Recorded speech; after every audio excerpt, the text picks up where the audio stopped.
I just wanted to say something before I move on. See, you guys are in your, at the threshold of the dreams that you want to achieve. Please sit down, it's going to be slightly longer. And you guys are going to actually determine how the environment around you is going to progress along with you. You must know that at no point in your life is something impossible. At no point. You could be in a place, you could be born and brought up in a place like Bihar, like I have done, and be a big enough star to come and talk to people in Coimbatore as a star. Or you could be in the industry like the Tamil and Telugu industry and be known as the most exciting director. Rajamouli suddenly decides that he can make a film which is, if not better, but at par with Hollywood. And he does that staying in India, and he hits the ball right out of the park. He becomes historic in just that one moment. There is a huge lesson to be learned on things like that. Everybody keeps saying success is when the right opportunity meets the right preparation, right? So you can't have the right preparation by being the engineer that you want to be, and you keep looking out for that right opportunity. But what makes the right opportunity and the right preparation come together? When does that synergy happen for you to be prepared for it? Because like they say, if you're prepared but you don't get the opportunity, it's useless. If you have the opportunity, you're not prepared, it's not useless. But they have to meet at a point, right? And that meeting happens because you will it to happen, because you want it so badly to happen. I could be walking down any street, I could be anybody, but why did that one director come and meet me and wanted me to act in that television serial?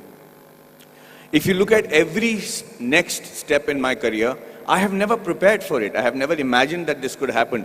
I never imagined that Mani Ratnam will call me. How would Mani Ratnam know about a guy who's doing a television series in Bombay without even seeing one episode of mine? So let's come back to that one point that happens, the synergy that happens between the right opportunity and the right preparation. And that happens when you have what is called situational awareness. So let me tell you a little bit about situational awareness. Situational awareness is when, as in the army, they say you're completely aware of what is happening around you at all times. So, as I was saying, the situational awareness happens when you're completely aware of everything that is going around you at all times. And you should be able to do that. When we are in the army, and if you're walking down the ground, parade ground, anybody who's involved with the defense will know what I'm saying is the truth. And if there's an officer walking away from the other side of the ground, you have to stop and salute him and say, Ram Ram Sarji, or whatever is the call of the unit. If you don't, they'll give you a brick in your hand and you have to shave with that brick. So, thank you, that's awesome. So, the situational awareness is because you should know when the enemy is around you or when there is danger around you. You know how that is taught to you from when you're a child? That's taught to you in the form of good manners, in the form of being courteous. So when you say a good morning, or you're saying a good afternoon, or you're looking around and helping a teacher who's carrying a book and being aware that she needs help, or you're watching around and stepping over a drain and not tripping on yourself, you should know that you're fairly evolved in the art of situational awareness. That's why people insist on teaching children good manners. And anybody who has good manners, it's not just a desire, it's not the desire just to be considered to be a polite guy, but the ability to know when somebody needs to be wished, somebody needs help, somebody is in need of assistance, or somebody has to run away. And that's why you teach your child good manners. And I will tell you today, from the bottom of my heart, I might not be completely worthy of some of the opportunities that I got, but I grabbed it like hell. And I got those opportunities simply because I was a very well-mannered person. I was able to,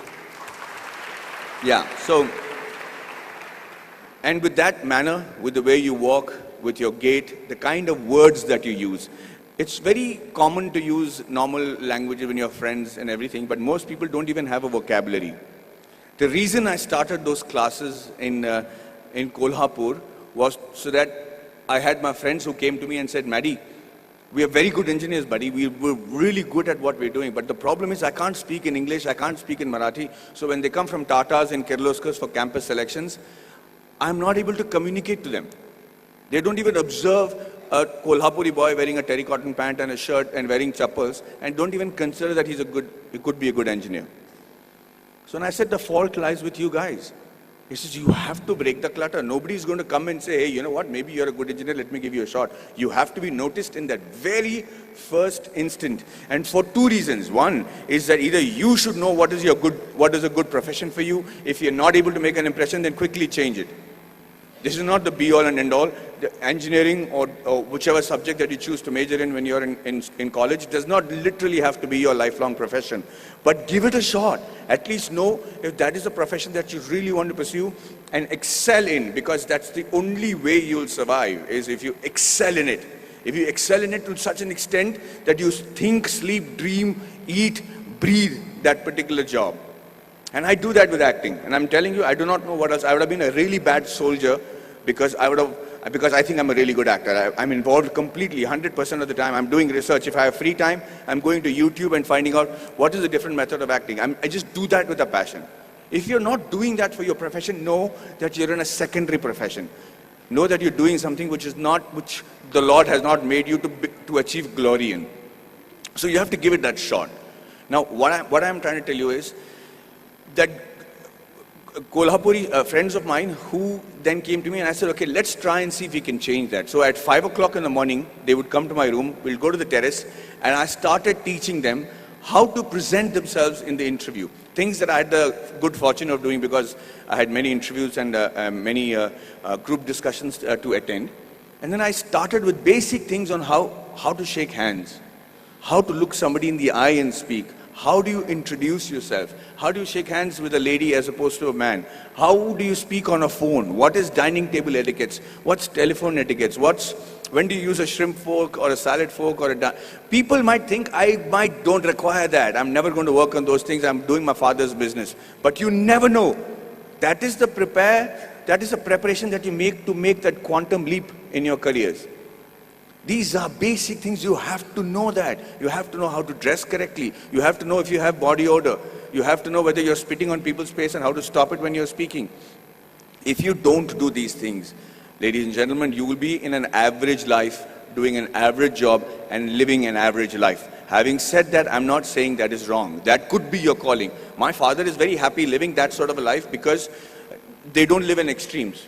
But if you have a passion and if you have a desire to be exceptional, if you have a desire to be seen apart from the crowd, then this is the bare minimum thing you should do. So when these guys went for the interview the next time in Kolhapur, I made it a point to call the Tatas and say, hey, you know what is wrong? Because I am from Jamshedpur, from the Tata Steel town. I knew the officers, I knew the senior gentlemen.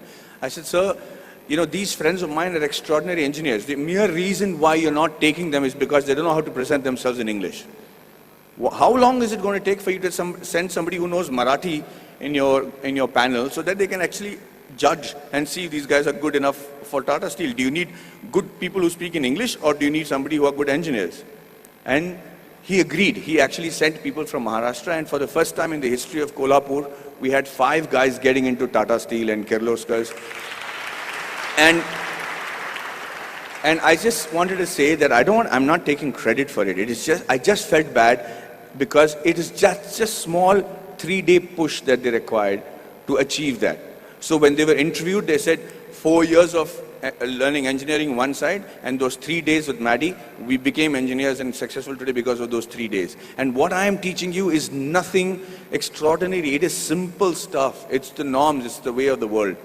So yes, we are all radicals here. I mean, you guys are very awesome students. You're sitting there quietly listening to me. We used to make a ruckus if somebody came to give a speech. But the idea is that you have to connect to the audiences that you're speaking to. Public speaking and group discussion skills can be taught in 15 minutes. I used to challenge my students that I should say, I will hold each and every one of your attention for 15 minutes because I will say such relevant stuff that you will be forced to pay attention to me. And that's how you make an impression. That's how you break the clutter. That's how you get seen in this world, and that's how you can achieve glory for yourself and this wonderful nation that you're part of.